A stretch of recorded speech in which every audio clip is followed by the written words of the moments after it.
여러분 안녕하십니까. 12월 17일 아침 전옥현의 안보정론 첫 번째 뉴스를 시작하겠습니다. 시청자 여러분들께 정말 이제 중요한 국면의 전환이 이루어지고 있다, 이런 말씀을 드리고 싶은데요. 그동안에는 추미애와 윤석열 간의 싸움이었는데 이제 바로 오늘 12월 17일이잖아요. 오늘부터는 윤석열과 문재인 대통령과의 법적 투쟁이 시작됐다. 그래서 이제 프레임의 주인공들이 달라지고 있어요. 그리고 이제 물론 제가 결론적으로 먼저 말씀을 드리면 지금까지는 말하자면 문재인 대통령이 뒤로 빠져 있었는데 결국은 무대 밖으로 이제 튀쳐나왔잖아요. 그래서 이 문재인 대통령, 추미애와 윤석열 모두로부터 협공을 당하는 궁지로 지금 몰리고 있다, 이런 말씀을 드릴 수 있습니다. 이런 가운데 이제 추미애 바로 어제 청와대에서 무려 70분간 독대를 했는데 그때 어떤 일이 벌어졌는지 언론에서 많은 추측 보도가 있어요. 지금 상당수 언론들은 추미애가 자의적으로 사의를 표명했다, 이런 보도를 하고 있지만은 저는 어제 그 뉴스를 접하면서부터 자의가 아니다, 일종의 반발성이고 경질성이다, 이런 말씀을 드렸는데 제가 보기에는 이 반발성, 경질성이 상당히 강하다. 말로는 어제 문재인 대통령이 심사숙고해서 결정을 내리겠다, 이렇게 얘기했지만 벌써 후임자들이 거론되고 있습니다. 그리고 이 사임시키는 시기는 공수처 출범 할 때까지는 그냥 장관직에 있도록 할 것이다, 이런 지금 예측이 나오고 있고요.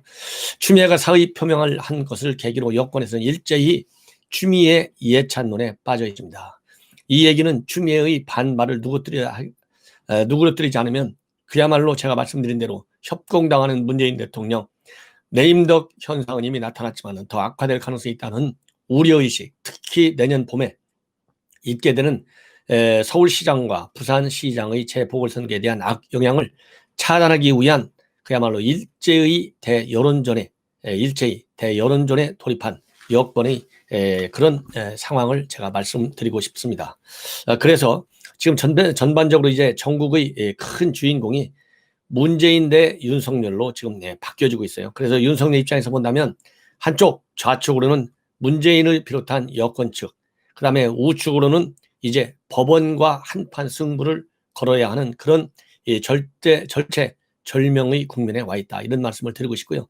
자, 그래서 이 시간에는 이제 그러면 법원이 어떻게 판결을 낼 것인지 이런 것까지도 전반적으로 여러분들에게 짚어드리도록 그렇게 하겠습니다. 먼저 이 문재인 대통령, 이 추미애 과연 어떻게 할 것이냐, 그리고 어제 70분 동안에 도대체 무슨 얘기를 했느냐, 이제 이런 것이 굉장히 궁금할 것 아니겠어요? 70분 동안이면 여러분들 한번 생각해 보십시오. 정말 업무를 가지고 70분 동안 얘기한다. 이거는 난상 토론이 이루어졌다는 얘기밖에 되지 않아요. 그렇잖아요. 예, 너하고 나하고 계급장 뛰고 맞짱 토론한 거나 마찬가지입니다. 추미애가 어떤 사람입니까? 강골이잖아요. 독불 장군이잖아요. 독선적이잖아요. 그야말로 깡이 좋은 사람이에요. 배짱이 있는 사람입니다. 이제 본인이 마지막 승부수를 던져야 되는데 거기에서 추미애가 윤석열 총장과의 관계에서 보여줬던 그런 여러 가지 다양한 기질을 볼 때 과연 외형적으로는 최소한의 대통령에 대한 예의를 지켰겠죠. 만약에 그것도 지키지 않았다 그러면 그건 사람이 아니죠. 그렇기 때문에 외향적 예양은 지켰겠지만 사실 그런데요, 국회 본회의에서 이 야당 국회의원들과 맞짱 뛰는 걸 보면 대통령에 대한 예양 지킬까요? 그 반신반의하지 않을 수가 없어요. 그러나 어쨌든 그건 뭐 좋게 해석하자고요. 예양은 지켰을 것이다. 예양 지키는 것과 반비례해서 내용은 강골수로 본인이 얘기를 했을 것이다. 이 강골수의 핵심은 여러분들 말씀드리겠지만은 어제 제가도 방송해드렸죠. 이 권력기관 개편과 개혁과 관련된 합동 브리핑이 있었어요. 거기에서 추미애 뭐라고 얘기했습니까? 지금 검찰 개혁의 소명을 끝까지 최선을 다하겠다, 이 얘기했어요. 검찰 개혁의 소임을 끝까지 완수하도록 최선을 다하겠다, 이 얘기는 시간이 많이 남아있다는 얘기잖아요. 무슨 시간이냐?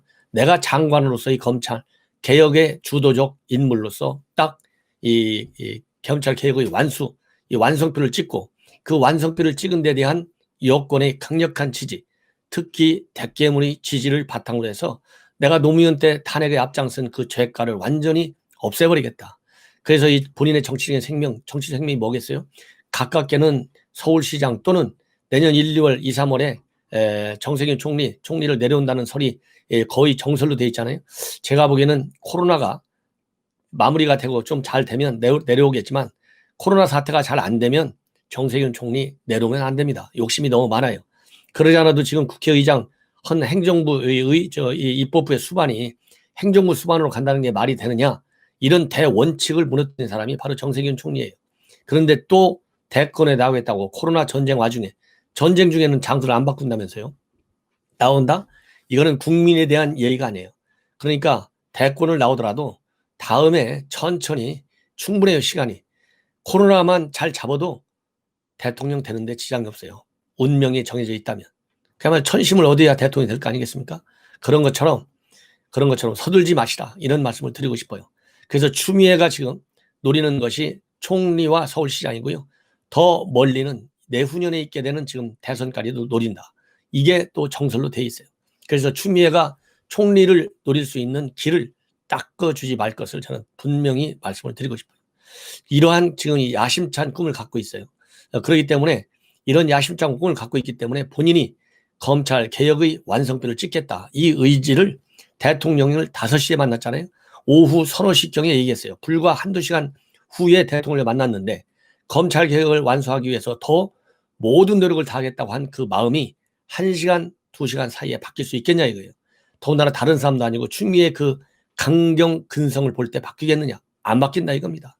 그렇다고 한다면 왜 사의를 표명했어요? 대통령이 구구절절히 설득을 했을 것 같아요, 제가. 예, 설득. 추미애 장관, 지금 상황이 이렇잖아. 내 네임덕 빠지는 거 눈으로 보이지. 자, 이 여론 지지율을 보면 지금 30%대 중반으로 빠져 있어. 내가 그래도 80%까지 간 사람이야. 그 다음에 정당 지지율, 국민의힘하고 뒤치락거리고 있어. 내가 이거 불안하잖아. 서울시장 선거, 그 다음에 부산시장 선거 놓치면 나는 끝나게 돼. 그러면 당신이 법무장관 한두 달 더 해본들 무슨 소용이 있겠나? 이렇게 설득했을 것 같아요. 나도 살고 너도 살자. 그러면 너가 그만두는 일밖에 없어. 사의를 표명해. 대신에 당신 스스로가 사의를 표명한 걸 할게. 당신을 영웅으로 만들어줄게. 그렇게 하면 내가 후일 정치적으로 이 보상을 좀 해줄게. 그래서 서울시장도 좀 연구해보고 총리도 좀 연구해볼 테니까 사표를 내라. 이런 시나리오가 전개되지 않았을까. 한번 그림을 그려보는 거예요. 표현의 자유가 뭡니까? 이것이 합리적인 상황의 이 팩트를 바탕으로 해서 어제 청와대에 70분간 독대하는 상황에 이르기까지 과정을 쭉 보면 추미애는 반드시 그렇게 해서 사의를 표명하게 됐을 가능성이 굉장히 크다. 이것이 저의 판단입니다. 그리고 이런 저의 판단에 힘을 실어주는 것이 바로 뭐냐? 만약에 자발적으로 사의를 표명했다. 그러면 왜 오늘 연가를 내고 휴가를 가겠어요? 지금 방금 뜬 소식이에요. 방금 뜬 소식에 의하면 오늘 연가를 내고 출근하지 않았다. 그리고 추가로 휴가를 더 썼는지는 아직은 확인되지 않고 있어요. 자, 그렇다고 한다면 이게 뭘 의미합니까? 반발성 휴가예요. 반발성 휴가. 지금 현재 이렇게 휴가 갈 때는 항상 국면이 굉장히 중대할 때 갑니다. 지난 여름에 수사지휘권 발동하고 나서 윤석열 총장이 전국지검장, 고검장 회의를 하고 나서 약간 버텼잖아요. 그러니까 휴가 가서 절에 갔어요. 또 최근에 징계위, 감찰위 이런 마지막 직무 배제, 이러한 이 급격히 급박하게 돌아가는 상황에서 낙산사를 갔어요. 근데 이번에도 또 어디를 갔는지 아직 나오지 않는데 그 앞에 두 번에 비교해 보면 절에 갔을 가능성도 배제할 수 없다. 이런 추미의 근성이에요. 그러니까 말하자면 이 강력한 불굴의 의지예요. 그래서 너희들이 나를 경질해? 나 못 참겠어. 이러한 강한 투쟁 의지를 지금 보여주는 거예요. 결기를 보여주는 거예요. 만만치 않은 선수다. 이런 말씀을 드리고 싶고. 자, 그러면 이래서 제가 보기에 추미애가 문재인 대통령을 치밀는 지금 상황이 되고 있어요. 자, 그러면 그 다음에는요. 그러면 윤석열은 뭐냐? 윤석열은 바로 어제 오전에 이미 입장을 내놨어요. 임기재인 총장을 밀어내려고 하는 이런 시도 절대 용납할 수 없다. 그래서 끝까지 법정 소송에 돌입하겠다. 이런 입장을 어제 오전에 이미 표명한 바 있습니다. 그렇기 때문에 이런 입장을 표명했기 때문에 그 입장의 연상선상에서 어제 사의를 표명했지만 사의 표명했다고 해서 본인이 법적 소송을 중단하는 것은 절대 아니다. 끝까지 가겠다는 입장을 밝혔고요. 지금 방금 나와 있는 이 입장 표명에 의하면 바로 지금 곧 전자소송을 통해서 행정법원에 소송을 제기했다는 입장을 다시 한번 확인하고 있습니다. 그래서 이번 징계조치 2개월 정직 조치를 취소해달라는 그런 소송 플러스 정지 효력을 중지해달라고 하는 가처분 신청 2개를 지난번에 했던 것과 똑같이 낼 것이다. 내겠다는 입장을 다시 한번 밝히고 있습니다. 이 얘기는 결국 뭐냐면 윤석열 총장의 강한 지론은 뭡니까? 그동안에 쭉 보여준 걸 보면 윤석열 총장은 첫 번째로가 헌법주의자예요. 그 다음에 법치주의자입니다. 헌법과 법률에 의해서 반드시 이번 사건을 끝내겠다. 그리고 이렇게 본인을 밀어붙이는, 본인을 식물총장으로 하고 본인을 제거하겠다는 여권의 공작에 말려들지 않겠다라고 하는 것이 윤석열 총장의 일관된 입장입니다. 그 다음에 또 하나 일관된 입장, 키워드 중에 하나는 바로 국민의 검찰입니다. 국민의 검찰이라고 하는 것은 지금 국민이 윤석열 총장에게 바라는 게 뭡니까? 법치주의를 반드시 지켜라. 법치주의를 지킨다는 게 뭐예요? 살아있는 권력이든 죽어있는 권력이든 힘이 있는 사람이든 힘이 없는 서민이든 똑같이 법의 잣대를 들이대서 법의 심판을 받도록 하라는 것이 바로 국민의 명령이에요. 그래서 이런 국민의 명령, 이미 윤석열 총장도 얘기했잖아요. 주권 재민이다. 이런 것처럼 윤석열 총장은 철저한 헌법주의자이고 법치주의자예요. 그리고 국민의 검찰을 주창하고 있어요. 그 다음에 허울, 민주주의 허울을 쓴 전체주의를 배격하라. 독재주의를 배격하라. 이런 취지의 입장을 또 밝힌 바 있어요. 허울을 쓴 민주주의를 보고 있어요. 현 문재인 정권을. 이런 것들을 어울려서 본다면 이번 소송 끝까지 간다. 지금 여권에서는 지금 난리가 나 있을 거예요.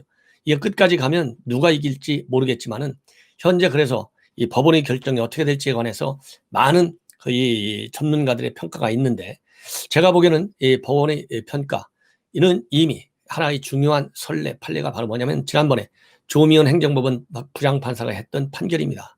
그 판결의 핵심은 바로 뭐냐면 이 회복할 수 없는 손해를 입히느냐 안 입히느냐 이게 굉장히 중요한 잣대예요. 이 가처분 신청 모든 가처분 신청에서 가장 기본이 되는 기준이 바로 그거라는 거 아니에요? 피해를 말하자면 회복할 수 있느냐 없느냐인데 이 법치주의라고 하는 피해라고 하는 것은 돈으로 환산할 수가 없어요. 그리고 검찰총장직을 2달 동안이지만 박탈당했다. 이것도 돈으로 따질 수가 없어요. 검찰총장 자리가 뭔데요? 그게 헌법과 법률을 지키는 자리잖아요. 그렇기 때문에 이거는 돈으로 환산이 안 되는 대한민국의 지고의 가치인 헌법적 가치입니다. 바로 이것을 굉장히 강조했어요. 그 다음에는 추미애 인사 전행 이거는 용납할 수 없다. 재량권을 일탈했다. 그렇게 보고 있어요. 그래서 재량권을 일탈한 추미애가 이번에는 징계유예를 강행했어요. 그래서 징계유예가 절차적으로도 불법이다. 이것이 많은 국민들이 생각하는 국민의 눈높이의 판단이고 윤석열 측 변호인들이 계속해서 주장한 것이 바로 징계위원회의 절차적 하자예요. 그 다음에 내용적 하자에 이미 말할 필요도 없잖아요. 전부 신문은 스크랩한 수준의 징계 사유로 인해서 징계 조치를 내렸어요. 오직해야 정한중 징계위원장이 내가 징계위에 공정하게는 하긴 했지만은 징계위에 참여한 것이 내가 후회스럽다. 이렇게 얘기를 할 정도가 할 정도로 징계위원회는 부당한 거예요. 부당한 거. 자, 그래서 이제 법정에서 과연 어떤 판결이 내릴 것이냐라는 것이 굉장히 중요한 우리의 이제 관전 포인트가 되는 겁니다. 그래서 여기에 관해서는 지금 현재 전반적으로 이 취소 사유가 충분하다는 의견과 정직 2개월이라고 하는 2개월이 너무 짧다. 그렇기 때문에 예단하기는 어렵다. 이러한 주장으로 약간은 지금 갈려 있다고 하는 것이 갈려 있어요. 지금 법 쪽에서. 그렇지만은 제가 보기에는 그렇게 2개월이든 1개월이든 법치주의라고 하는 것이 시간 개념이 시간이 길다고 해서 법치주의가 많이 끊기고 시간이 짧다고 해서 법치주의가 짧게 끊기는 그런 양의 개념이 아니라 법치주의라고 하는 것은 질적인 개념입니다. 수량을 통해서 말하자면 잴 수 없는 그런 대한민국의 지고의 가치가 법치주의고 자유민주주의예요. 그래서 이러한 법치주의와 자유민주주의 근본을 사상 초유로 그것도 부당한 부적절한 징계 절차와 사유로 인해서 징계를 내렸다. 이것 자체가 저는 근본적으로 문제다. 그런 점에서 이 징계위원회의 절차적 정당성, 그 다음에 위원회 구성이 굉장히 편파적이잖아요. 정한중 징계위원장이 누굽니까? 정부 저희 법무부 직계산하공단의 공사의 공공기관의 이사로 돼 있어요. 그것도 추미애가 임명한 자리예요. 그러니 얼마나 편파적이에요. 그리고 안진 민주당의 공천심사위원까지 했어요. 이용구 민변 출신 변호사 얼마 전까지 법무부에서 법무실장을 한 사람이에요. 그리고 원전 사건 때문에 이번에 징계가 이루어졌다는 것이 다수설로 돼 있고 거의 정론으로 돼 있잖아요. 그런데 이 원전 사건과 관련해서 백운규 측의 변호인을 한 사람이에요. 이 수사하는 검찰과 맞짱을 띄는 사람이 바로 이용구예요. 이 사람이 바로 또 징계위원회예요. 그 다음에 거기에 들어가 있는 심재철, 애완견 중에 애완견 1인 5역을 했다는 사람이에요. 이런 사람들이 징계위원회 위원으로 구성돼 있으니 얼마나 편파적이냐. 그리고 징계위 구성 그 멤버들, 징계위원들 정보 공개를 청구했지만은 일체 제공해 주지 않았어요. 정상적으로 방어권이 보장되지 않아요. 이런 이 문제가 있었고, 그 다음에는 검찰 조직에 대한 피해입니다. 즉 검찰 구성원들 모두가 이번 징계 조치는 잘못됐다, 항명성 반란이 일어나고 있어요. 이런 최소한도 4가지 다시 한번 압축해 말씀드린다면, 징계위원회가 절차적으로 정당성을 띄우지 못했다. 위원회 구성이 편파적이기 때문에 대통령이 얘기한 공정성 확보가 안 돼 있다 이 말이에요. 방어권도 제대로 보장되지 않았다. 왜냐하면 현장에서의 신문 진술권 제대로 보장이 안 됐잖아요. 윤석열 총장 측에 유리하게 증언을 하려고 하는 사람들은 증언을 차단했다는 보도까지 나오고 있어요. 그리고 윤석열 총장 측에서 심재철이가 내놓은 마지막 의견 진술서에 대한 반론을 제기할 기회를 달라고 한 것도 다 묵살해버렸어요. 이런 것들이 방어권을 완전히 배제시킨 거예요. 정당한 방어권인 배제는요, 이 가처분 신청 본안 소송에서 굉장히 저는 불리하게 될 것이다. 제가 법률가는 아니지만은 법이라는 게 뭡니까? 건강한 건전한 상식을 바탕으로 해서 사회가 통념적으로 통용될 수 있는 가치를 기준으로 한 것이 저는 법이라고 봅니다. 그렇기 때문에 우리 지금 현재 우리 국민들이 보는 평균적 눈높이에서 비판하는 지금 현재의 이 징계의 처리 과정, 모든 것이 불법 부당하다라고 하는 것이 대부분의 우리 국민들이 생각하는 거 아니겠어요?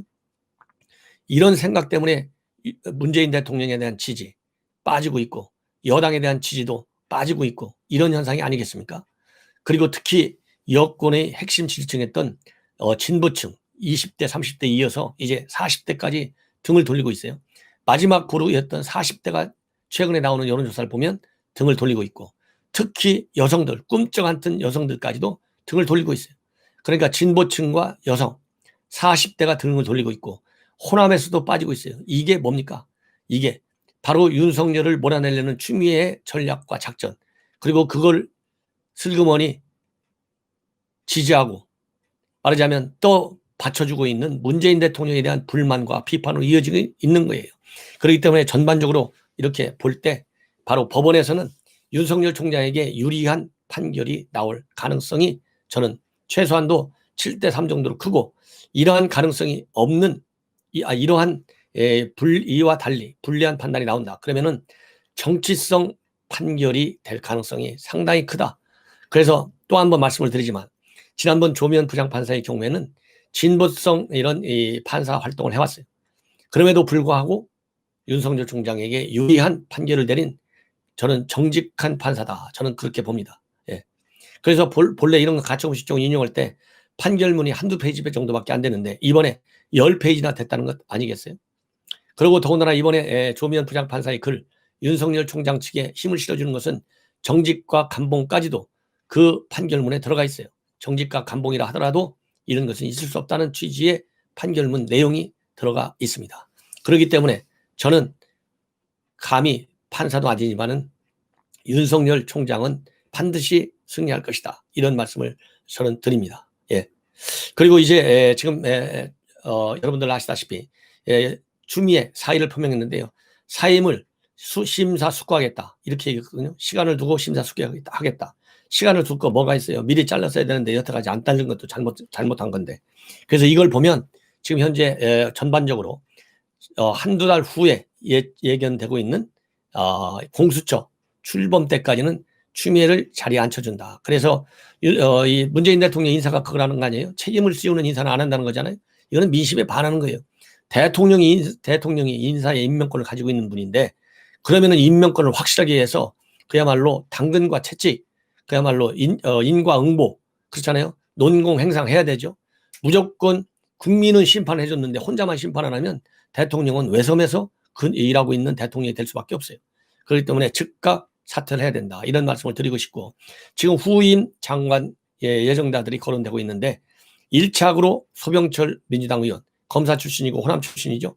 그래서 충성심이 강하다 이렇게 판단하는 것 같아요. 그래서 지금 현재 소병철 의원, 그다음에 이번에 차관으로 전격적으로 발탁된 우리법연구회 판사 출신인 이용구 차관. 이용구 차관이 이번 징계를 사실상 주도한 것으로 알려지고 있잖아요.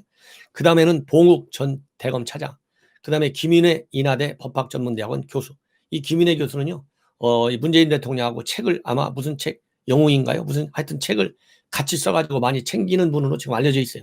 이런 사람들이 지금 거론이 되고 있다. 이렇게 지금 알려지고 있고요. 아까 말씀드린 대로 이렇게 이제 추미애가 밀려나는 것을 딱 보면서 지금 여당에서는 꽃가마를 태워 주려고 난리를 치고 있어요. 김태년, 추미애 결단에 경의를 표한다. 검찰도 새 출발 계기가 되기를 바란다. 이렇게 지금 감싸고 나섰고, 그 다음에 강기정이도 결국은 문재인 대통령이 윤을 퇴진시키려 했다면 임기와 관계없이 조국 사태를 했을 텐데, 그만큼 문재인 대통령은 절차를 중시하는 분이다. 그래서 충성심을 또 한번 바라고 있어요. 그리고 안기석 의원은 윤석열 버티고 하는 것은 대통령과 한판 붙자는 대통령과의 전쟁을 선언한 것이다. 이렇게 비판하고 있고요. 조국은 추미애가 사의를 표명한 것 가슴이 아프다. 법적으로 쟁송 절차에 들어간 윤석열과는 대조적이다. 이렇게 얘기를 하고 있고요. 진중훈 교수는 윤석열은 대단한 사례다. 최악과 차악의 장관을 목을 베는 역할을 하고 있고, 추미애는 토끼는 못 잡고 결국은 팽당했다. 이렇게 평가를 하고 있습니다. 제가 해석은 안 해도 여러분들 잘 아실 거예요. 그래서 추 장관은 거사를 위한 제2의 자복에서 3전 3패를 했다. 겨우 뒷다리만 물었다가 다시 놔줘야 했다. 그 무렵 청와대가 개를 풀어 토끼를 죽이려 한다는 소문이 나버려 대통령이 그 책임은 내가 다 짊어지고 이쯤에서 물러나라고 한 것이다. 그래서 팽에 이르는 과정을 설명을 해주고 있습니다. 그러면서 청와대가 어떤 식으로든 추에게 물러나라는 뜻을 전했고, 추가 결국 그 요구를 순순히 받아들였다는 얘기다. 권력의 뜻이 아니라면 사표를 발령했을 테고 아예 보도되지 않았을 것이라는 말로 추 장관 사표가 높은 곳의 뜻이라고 주장하고 있습니다. 그러면서 윤 총장도 대단한 검객이다. 당정청의 어용언론과 어용단체, 백경훈이 집단으로 난도전했지만 결과적으로 땅에 떨어진 건 최악과 차악 두 장관의 모가지였다. 그러면서 윤 총장의 기계를 높이 평가하고 있습니다. 그러면서 버티세요. 다음 자격으로 신임 장관을 보낼지 공수처장을 보낼지 알 수 없지만 마저 베고 해트트릭 하자. 이런 권고의 의견을 지금 제시하고 있다. 이런 말씀을 드립니다. 자, 그래서 오늘 이 중요한 이 언론 사설들을 보면요. 첫 번째 조선일보 사설, 윤의 정직, 추 역할이 끝났다. 윤 정직하면서 추 역할이 끝났다. 문의 다음 수는 공수처로 정권 불법을 덮는 것이다. 이런 취지의 글을 지금 사설을 쓰고 있습니다. 그래서 마지막 결론, 윤 총장의 징계 사유는 엉터리고 절차는 불법을 넘어 공작에 가깝다. 혐의가 있어 압수수색을 한 것이 아니라 혐의를 찾겠다고 압수수색을 했다. 수사권도 없는 법무부가 지휘했다. 윤 총장은 잘못 없다는 담당 검사의 의견은 삭제됐다. 징계에는 불공정 결정을 내릴 수밖에 없는 인물들로 채워졌다. 징계 후에서 윤 총장 측 반론과 최종 변론도 갑자기 막았다. 문 대통령은 절차적 정당성과 공정성이 중요하다고 했는데 징계위는 불공정하게 만들어져 부당하게 운영돼 짜맞춘 결론을 내린 것이다. 모두 청와대 울산시장 선거 공작, 유재수 비리 의혹, 비리 비호, 라이모터스 펀드 사기, 월성 1호기 평가 조작 등 정권의 심각한 불법 행위를 덮기 위한 것이다. 그러나 영원히 덮이는 불법 비리는 없다. 이렇게 경고하고 나섰고요. 그 다음에 동아일보입니다. 정치 권력의 법치 파괴로 기록될 초유의 검찰총장 징계, 이 제목하에 쓴 글입니다. 그래서 이거에 관해서 마지막 결론 부분을 말씀을 드리면, 이번 징계 처분은 검찰총장 임기제를 법무장관의 감찰, 징계권 남용을 통해 무력화할 수 있다는 나쁜 선례를 남겼다. 살아있는 권력 수사를 하게 되면 감찰이든 징계든 무슨 수단을 써서라도 응징할 수 있다는 것을 온 국민 앞에 버젓이 보여준 것이다. 당장 윤 총장의 직무정지로 월성 원전 수사를 비롯한 권력 수사는 동력을 잃을 수밖에 없다. 야당의 비토권이 삭제된 채 공수처까지 출범하게 되면 권력 비리는 성역으로 남겨질 우려가 크다. 현 집권 세력은 검찰 개혁이라는 명분 아래 민주화 이후 어렵게 정착되어 검찰의 독립성을 무너뜨렸고, 이는 헌정사와 검찰 역사에서 법 위의 권력에서는 법치 파괴 행위로 기록될 것이다. 이렇게 지금 주장을 하고 있습니다. 그러면서 이번 사건과 관련해서 윤 총장 개인의 불이익의 문제가 아니라 민주주의 제도의 하나로 수호되어야 할 형사사법 시스템을 살아있는 정치 권력이 침해한 중대 사안인 만큼 사법부는 신속하고도 엄정한 판단을 내려야 할 것이다. 이렇게 지금 사설을 쓰고 있습니다. 그리고 중앙일보에서도요, 사설에 윤석열 몰아낸 정권, 이젠 수사 덮을 일만 남았다. 이런 칼럼을 사설 쓰고 있어요. 그래서 결론 이렇게 두 패러그래프만 소개해드리겠습니다. 앞으로 터져나올 권력형 비리는 공수처가 적당히 요리하도록 하면 된다. 2달 뒤쯤 공수처에서 윤 총장을 1호 수사 대상으로 삼아 올갈말 수도 있다. 이 모든 게 치밀하게 짜인 각본의 이행일지도 모른다. 검찰은 죽었고 정권은 궤도에서 벗어나 폭주 중이다. 법치 붕괴를 막는 역사적 소임은 법원에 주어졌다. 윤 총장의 징계 처분 집행정지 요청에 법원이 신속히 판단해 주길 바란다. 권력의 횡포에 놀라고 화난 국민이 사법부를 주시하고 있다. 이달 초 추 장관이 윤 총장 직무배제 결정을 되돌린 조미연 부장판사에게 각계에서 찬사가 쏟아졌다. 상식 회복이라는 국민 염원이 그렇게 표출됐다. 어둠이 깊다. 그만큼 희망의 빛이 간절하다. 이렇게 되어 있습니다. 시청자 여러분, 저는 마지막 한마디 하고 싶습니다. 저는 유명한 사람의 시나 이런 걸 읽기 전에 법원에 이제 결국은 결정권이 담겨 있지 않습니까? 사실상 법원 역할을 한 것이 지금까지는 대통령 결재 전까지는 징계위원회입니다. 징계위원회 위원장이 주심 판사 역할을 했어요. 주심 판사가 끝나고 나서 뭐라고 그랬습니까? 공정하게는 했지만 후회한다고 그랬어요. 그래서 이 앞으로 행정법원에서 이번 건을 다루게 될 판사, 이 정한중 징계위원장과 똑같이 역사에 후회한다는 말을 남기지 않게 되기를 바랍니다. 그리고 추미애가 쓴 이 시, 여러분들 264의 절정, 그 다음에 정호수의 산산조각, 그리고 이어서 바로 휴가를 냈어요. 이 의미가 뭐겠습니까?